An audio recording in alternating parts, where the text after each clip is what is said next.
Esta es una antigua oración en náhuatl del siglo XVII para tratar sangrados, la cual fue obtenida mediante la tortura de nuestros sagrados hermanos macehuales, por parte de Hernando Ruiz de Alarcón, sacerdote católico, que nació en Taxco durante la segunda mitad del siglo XVI.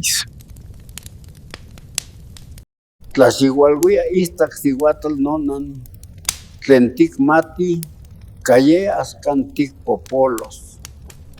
In xoxouhki coguasihuistli, yayauhki coguasihuistli, istaxihuatl nonan. Tlentic mati, yetonmo calakis, chico mostok. Tictlamactlalis tlatlauhki sihuatl, tictlamactzitzikis in tototol, in espíritu.